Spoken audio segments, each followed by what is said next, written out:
Hello friends, you are welcome in the video. आज की video का सब्जेक्ट है एरर डिटेक्शन। इस तरह के क्वेश्चंस में आपको एक सेंटेंस दिया जाता है और उस सेंटेंस को तीन पार्ट्स ए, बी और सी में डिवाइड कर दिया जाता है, बांट दिया जाता है।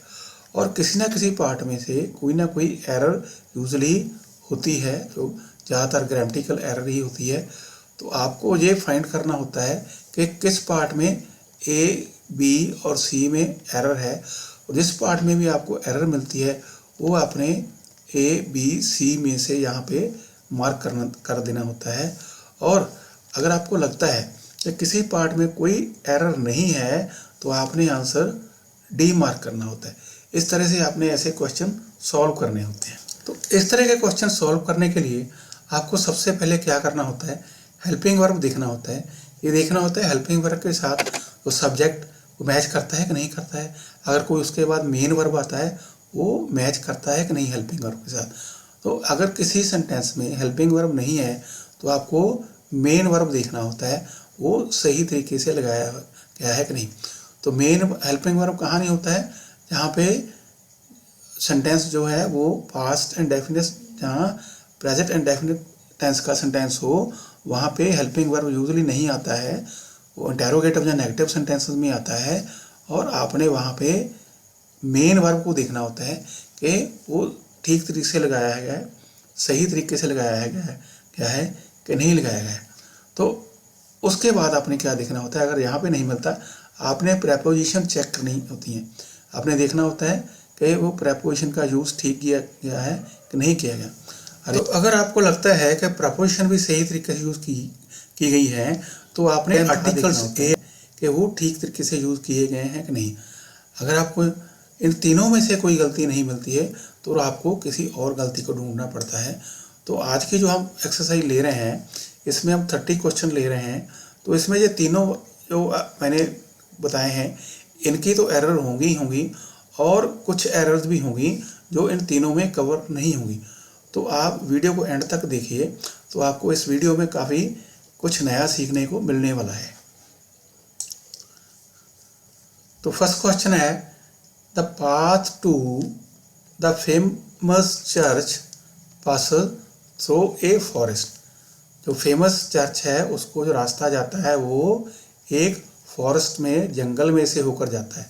The path to the famous church, ये तो ठीक है, यहाँ तक ठीक है। पासेस थ्रू ए फॉरेस्ट, ये भी ठीक है। तीनों में कोई भी, तीनों पार्ट्स ए, बी, सी में यहाँ पे कोई भी एरर नहीं है।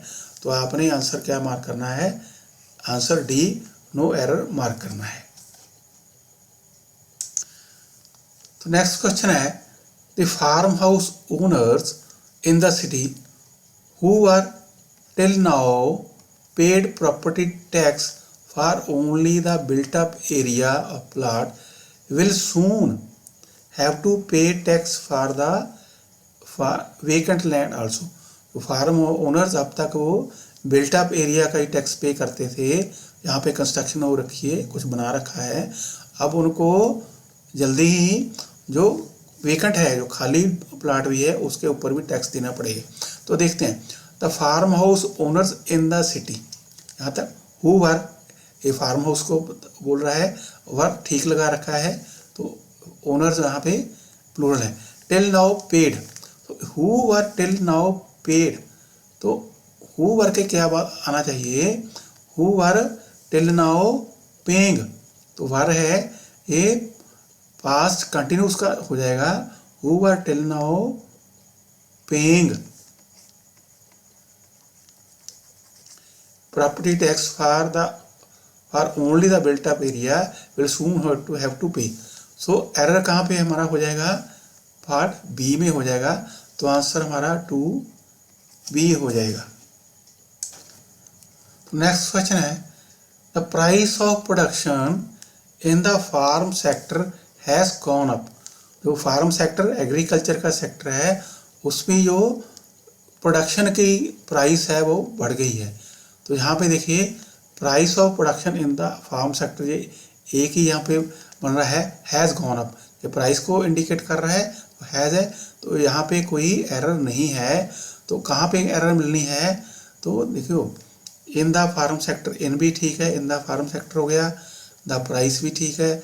द प्राइस ऑफ प्रोडक्शन, जब प्रोडक्शन की प्राइस की बात करते हैं तो वहाँ पे प्राइस नहीं होता है, वर्ड होता है cost of production. Cost of production होता है जब आप किसी चीज़ को बनाते हैं, प्रोड्यूस करते हैं, तो वहाँ पे कॉस्ट ऑफ प्रोडक्शन आती है। जब आप सेल करते हैं, सेल के लिए प्राइस ऑफ गुड्स होती है।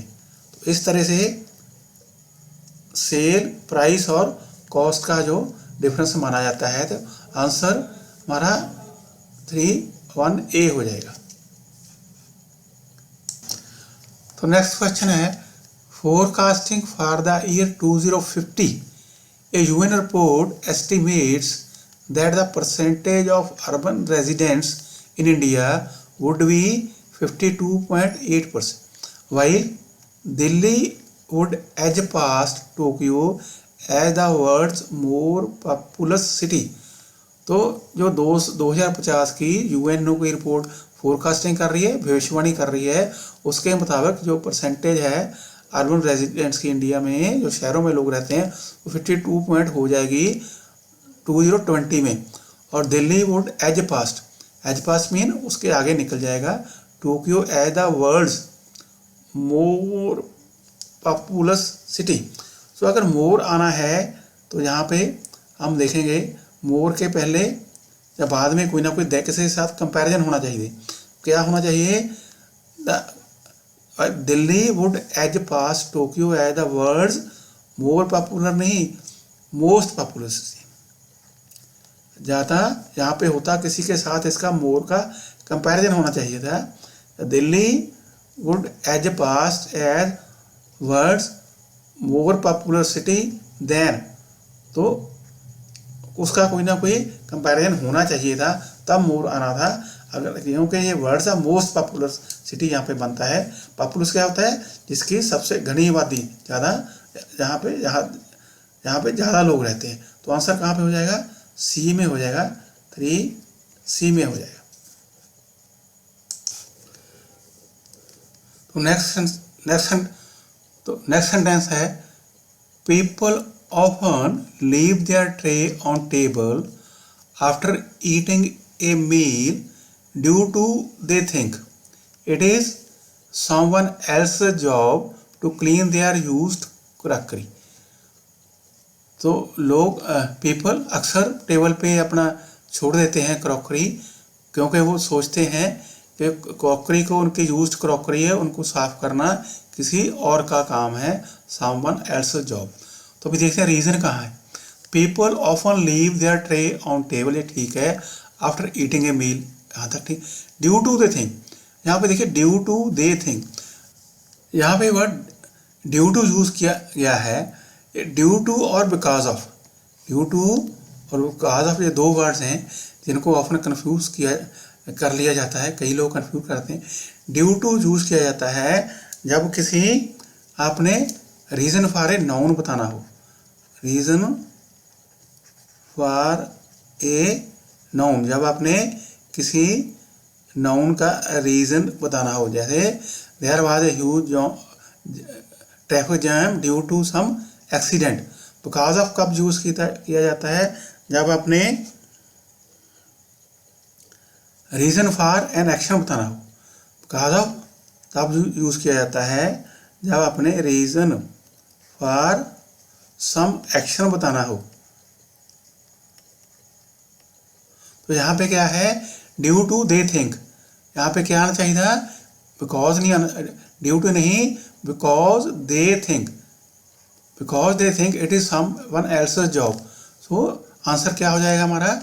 2B हो जाएगा। तो नेक्स्ट क्वेश्चन है he has relinquished all control by the family business.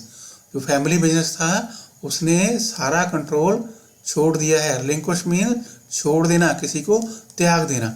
तो ही हैज रिलिंक्विश्ड, यहाँ तक ठीक है। ऑल कंट्रोल बाय, तो कंट्रोल के बाद क्या आना चाहिए? बाय है। कंट्रोल ओवर, अब क्या होता है?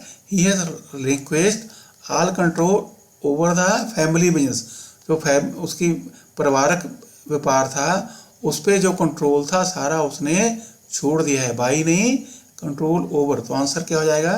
टू बी हो जाएगा। नेक्स्ट क्वेश्चन है, the artist plainly a better cricket than a painter. जो आर्टिस्ट हैं, कलाकार हैं, वो क्लियरली एक पेंटर से ज़्यादा बढ़िया क्रिटिक है, आलोचक है। डिस्ट्रॉयड व्हाट, क्या उसने? ही मेड ओवर 10 ईयर, जो उसने 10 साल में बनाया था सारा उसको डिस्ट्रॉय कर दिया। He made over for 10 years. तो इसके यहाँ पे क्या आना चाहिए? Artist plainly a better critic, तो ठीक है। जहाँ तक क्या बोल रहा है, जो आर्टिस्ट है वो he is a better critic than a painter.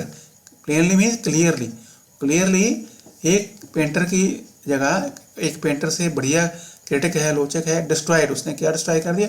He made over, जो उसने 10 सालों में बनाया था। मेड ओवर 10 ईयर्स, फार नहीं, फार यहाँ पे नहीं आना चाहिए था, ये यहाँ पे सिंपल मेड ओवर 10 ईयर। तो आंसर क्या हो जाएगा? 3C हो जाएगा। तो नेक्स्ट क्वेश्चन है, I don't have any money to spend for luxuries.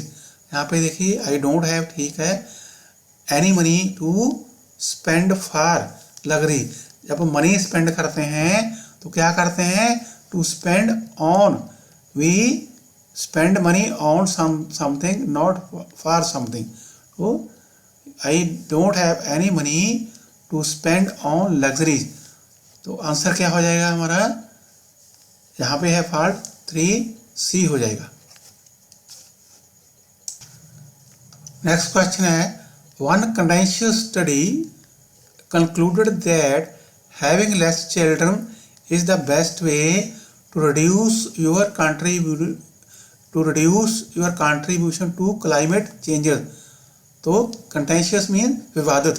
एक विवादित स्टडी ने ये कंक्लूड किया है, ये निष्कर्ष निकाला है कि कम बच्चे होना एक सबसे बढ़िया तरीका है कि आप अपना जो क्लाइमेट चेंज में कंट्रीब्यूशन दे रहे हैं उसको कम किया जा जाए। तो गलती, एरर कहाँ पे है? वन कंटेंशियस स्टडी कंक्लूडेड, यहाँ पे कोई एरर नहीं है। हैविंग लेस चिल्ड्रन, तो चिल्ड्रन के पहले लेस चिल्ड्रन आ रहा है। तो लेस जो होता है ये कहाँ यूज़ किया जाता है? जब आपने अनकाउंटेबल नाउन यूज़ करना हो। अनकाउंटेबल नाउन के आगे लिटिल या लेस आएगा। जब काउंटेबल नाउन होगा तो वहाँ पे फ्यू आएगा और फ्यूर आएगा। तो यहाँ पे क्या आना चाहिए था? लेस की जगह फ्यूर आना चाहिए था। तो आंसर हमारा क्या हो जाएगा? 2B हो जाएगा।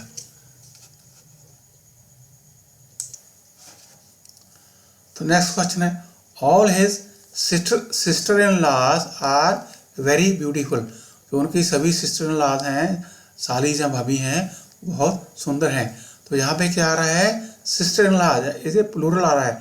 तो सिस्टर इन लॉ का प्लूरल क्या होता है? सिस्टर इन लॉज नहीं होता है, वो होता है सिस्टर्स इन लॉ, SISTERS। तो सिस्टर्स इन लॉ होना चाहिए था, S यहाँ पे नहीं आनी चाहिए थी, S यहाँ पे आनी चाहिए थी। तो इस तरह से हमारा जो एरर है वो पार्ट 2B में हो जाना है। तो आंसर हमारा क्या हो जाएगा? 2B हो जाएगा। तो नेक्स्ट क्वेश्चन है, he was very kind enough to invite me. तो मुझे इनवाइट करने के लिए वो काफ़ी या पर्याप्त तौर पे काइंड था, दयालु था। तो यहाँ पे जो फॉल्ट एरर आनी है वो यहाँ पे आनी है, वेरी काइंड एनफ। तो वेरी और काइंड ये दोनों एक साथ नहीं यूज़ किए जाते हैं। तो यहाँ पे क्या आना चाहिए? ही was kind enough, he was kind enough. Enough क्या होता है? उचित, यहाँ पर्याप्त, काफ़ी। वो पर्याप्त दयालु था इसलिए उसने मुझे इनवाइट किया। ही वॉज काइंड एनफ, जब भी आपने ऐसा यूज़ करना है, you always say he was kind enough to do a favour to me. So kind के बाद जो वर्ड एनफ आना है तो वेरी यहाँ पे यूज नहीं होना है। तो आंसर क्या हो जाना है हमारा 2B हो जाना है।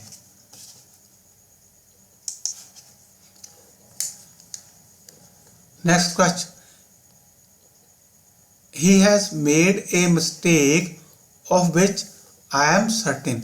उसने एक मिस्टेक की है जिस ऑफ विच जिसके बारे में निश्चित हूँ, जिसके बारे में सर्टेन हूँ, श्योर हूँ कि उसने एक मिस्टेक की है। He has made a mistake, ये प्रेजेंट परफेक्ट का हो जाएगा, कोई फॉल्ट नहीं। ऑफ विच ये प्रपोजिशन भी ठीक है, आई एम सर्टेन ये भी ठीक है। तो इस सेंटेंस में कोई भी एरर नहीं है, तो आंसर डी हो जाना है 4D। तो नेक्स्ट क्वेश्चन है, this is an urgent matter which may admit of few delays. ये बहुत ही अर्जेंट मैटर है जो कि बहुत कम डिलेज को जिसमें बहुत कम डिले होनी चाहिए। तो यहाँ क्या है, few, which is an urgent matter, बहुत अर्जेंट मैटर है, विच मे एडमिट ऑफ फ्यू डिलेज, यहाँ पे आ रहा है फ्यू। तो अगर हम इस सेंटेंस को ग्रामेटिकली देखते हैं तो यहाँ पे फ्यू डिलेज कोई ज़्यादा गलत नहीं लग रहा है, पर जब हम सेंटेंस के मीनिंग को देखते हैं, ओवरऑल मीनिंग को देखते हैं, एन अर्जेंट मैटर विच में admit of few delays, urgent matter है उसमें कोई डिले नहीं होनी चाहिए, ये मीनिंग निकलना चाहिए। तो फ्यू वर्ड है वो मीनिंग, उसका मीनिंग होता है almost nil, though it is almost negative word but it is not a negative words like no और नॉट, इस तरह से नहीं है। तो यहाँ पे क्या आना चाहिए था, this is an urgent matter which में एडमिट ऑफ नो डिलेज। तो सेंटेंस को क्या आना चाहिए था, this is an urgent matter which में admit of no delays, not few days delays, no delays. It should be the correct answer as per the meaning of the sentence, though grammatically few may not be incorrect here. So answer हमारा क्या हो जाएगा, 3C हो जाएगा।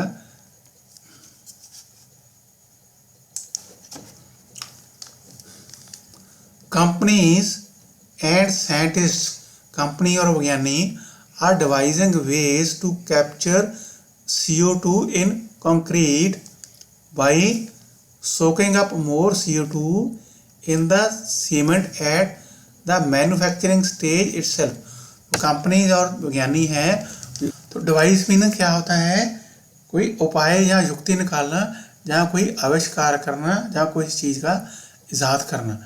तो companies जो वैज्ञानिक हैं को CO2 कार्बन को कंक्रीट में पकड़ने की कोई युक्ति निकालने की कोशिश कर रहे हैं। कंक्रीट होता है तो सीमेंट, रेत और बजरी का जो मिक्सचर होता है गीला, कैसे वो उसको कैप्चर करेंगे कंक्रीट में, बाई सोकिंग मोर CO2, तो कार्बन है उसको ज़्यादा सोखना, सोख मीन सोखना, जब होना कहाँ, इन the cement at the manufacturing stage itself, जब सीमेंट बनता है उसी स्टेज पे वो सीमेंट में ज़्यादा CO2 को कैप्चर कर लेंगे। इस तरीके से जो कंक्रीट बनेगा उसके बाद उसमें भी CO2 ज़्यादा कैप्चर हो जाएगी, पकड़ी जाएगी। तो इस सेंटेंस में कोई एरर नहीं लग रहा है। कंपनी सेंट आर, यहाँ पे हेल्पिंग वर्ब ठीक लगा है, डिवाइजिंग तो आर के साथ आना ही है, प्रेजेंट कंटिन्यूस की बात हो जाएगी। By soaking up more in the cement at the manufacturing stage itself, इस सेंटेंस में कोई भी एरर नहीं है, तो आंसर हमारा 4D हो जाना है। तो नेक्स्ट सेंटेंस है, the sluggish rural wages and subnormal performance of the sector refers, किसको रेफर करता है, तो refer subdued non farm rural activity and income, जो गांव में जो वेजेस है, मजदूरी स्लो है, कम है, और उसका जो उसका जो परफॉर्मेंस है गांव में, रूरल एरिया में किसी सेक्टर की, वो नॉर्मल से नीचे है, वो किसको रेफर करता है, वो उसको सबड्यूड मीन धीमी, थोड़ी सी दबी सी, नॉन फार्म जो रूरल एक्टिविटी है वो धीमी है, दबी सी है, और इनकम भी दबी है।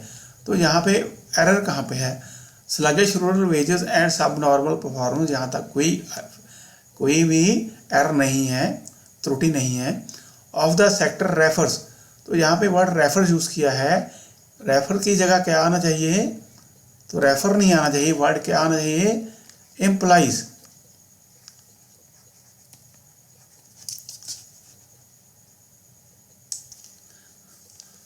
जो रेफर वर्ड होता है ये किसी चीज़ को डायरेक्टली रेफर करता है। अब किसी को डायरेक्टली रेफर करना हो तब रेफर यूज़ करते हैं। तो एम्प्लाई क्या होता है, किसी चीज़ का जब कोई इनडायरेक्ट मीनिंग निकलता हो, इनडायरेक्ट मीनिंग होता है। तो इनडायरेक्ट मीनिंग कहाँ किसका निकल रहा है एम्प्लाइज सबड्यूड नॉर्म। तो ये जो चीज़ें हैं दो, स्लगिश जो कम वेज है और कम परफॉर्मेंस है, नॉर्मल से नीचे परफॉर्मेंस है, ये किस चीज़ को एम्प्लाई करते हैं, जो रूरल गतिविधि है और इनकम है वो दबी हुई है, कम है। इस तरह से हमारा आंसर है वो हो जाना है 2B हो जाना है। तो नेक्स्ट क्वेश्चन है, police reports claim that substantial seizure of cocaine have been made in last 2 months। पिछले 2 महीनों से काफ़ी बड़ा सीजर बना दिया गया है। सब्सटेंशियल सीजर ऑफ कोकेन, तो यहाँ पे सीजर ऑफ कोकेन की बात हो रही है, सिंगुलर बात हो रही है, तो प्लूरल बात नहीं हो रही है। तो हैव बीन नहीं आना चाहिए, तो यहाँ पे हैज़ बीन आना चाहिए, हैज़ बीन मेड। तो आंसर हमारा क्या हो जाना है, आंसर 2B हो जाना है। तो नेक्स्ट क्वेश्चन है, the newly government reiterated its commitment to the development of the poor। तो न्यूली गवर्नमेंट तो होता ही नहीं, या तो न्यू गवर्नमेंट होना चाहिए, जहाँ क्या होना चाहिए, newly elected government, newly elected government और न्यू गवर्नमेंट, यहाँ से दोनों में से एक होना चाहिए। तो आंसर क्या हो जाएगा हमारा 1A हो जाएगा। न्यूली गवर्नमेंट नहीं होती, न्यू गवर्नमेंट और न्यूली इलेक्टेड गवर्नमेंट। तो नेक्स्ट क्वेश्चन है, I like your suggestion and no bodies else. मैं आपका सजेशन को लाइक करता हूँ, किसी और का नहीं। तो यहाँ पे अपॉस्ट्रोफी कहाँ यूज़ किया गया है, नो बॉडीज एल्स। यहाँ पे नो बॉडीज एल्स नहीं होना चाहिए था, अपॉस्ट्रोफी यहाँ पे नहीं आना चाहिए, तो यहाँ पे आना चाहिए था नो बॉडी एल्स। तो इस तरह से अपॉस्ट्रोफी का यूज़ करना है, कैसे करना है या कैसे नहीं करना है, जो मैं एक वीडियो नहीं बना रहा हूँ, नाउन्स पे वीडियो बना रहा हूँ, वो थोड़े समय में यूट्यूब पे अपलोड कर दूंगा। तो आप चैनल को सब्सक्राइब कर लीजिए, तो सो दैट ये अपॉस्ट्रोफी कहाँ यूज़ करना है, कैसे यूज़ करना है, तो आपको इसको अच्छी तरह समझ सकें। इस तरीके की कोई भी एरर आती है उसको आप जल्दी से ढूंढ सकें। तो आंसर यहाँ पे 3C हो जाना है। तो next question, combination of public awareness campaigns and punitive measures makes the people follow the rules. जो कॉम्बिनेशन है किसका, पब्लिक अवेयरनेस, लोगों में जानकारी, उसकी कैंपेन चलाते हैं लोग, जहाँ प्यूनिटिव मेजर किसी को जुर्माने के मेजर, सजा देने वाले जो स्टेप्स होते हैं वो क्या करते हैं, मेक्स करते हैं, पीपल फॉलो द लोग। ऐसे दो चीज़ें कंबाइन होती हैं तो वो लोगों को लॉ को फॉलो करने के लिए वो लॉ को फॉलो करवाते हैं।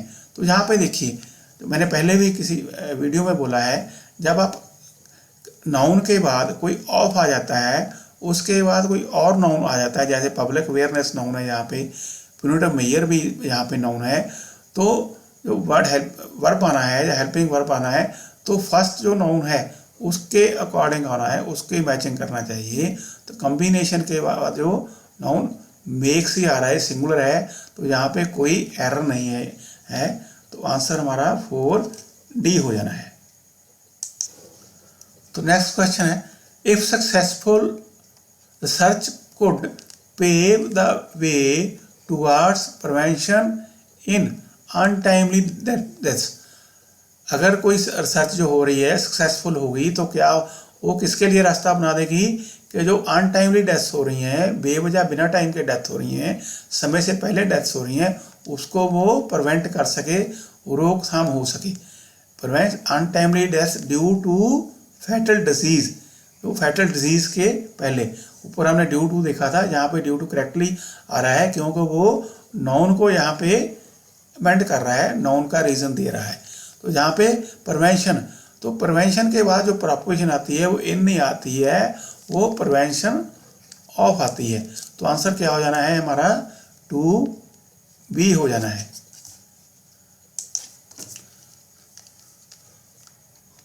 Vermin does much harm to crops, vermin जो कीड़े मकोड़े होते हैं उनको इंसेक्ट्स होते हैं जो नेगेटिव है उसके लिए यूज़ किया जाता है, जैसे कॉकरोच हों, रैट्स हों और सिमिलर जो भी इंसेक्ट्स वगैरह जहाँ स्मॉल एनिमल्स हों उनके लिए यूज़ किया जाता है।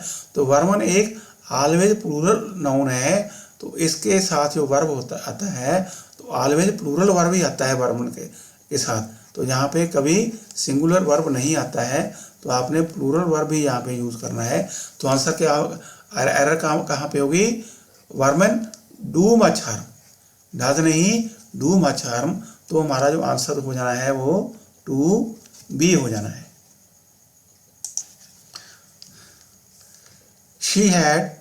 she has had the best medical facilities available, उसके बाद बहुत बढ़िया फैसिलिटीज़ हैं मेडिकल की, but she will not cured, उसका वो ट्रीटमेंट नहीं होगा, वो रिकवरी नहीं होगी, unless she does not have a desire to live. तो अनलेस शी डज नॉट हो, तो अनलेस वर्ड है उसके बाद जो वर्ड आता है वो कभी नेगेटिव नहीं आता है, अनलेस के बाद जो आना है वो पॉजिटिव ही आना है।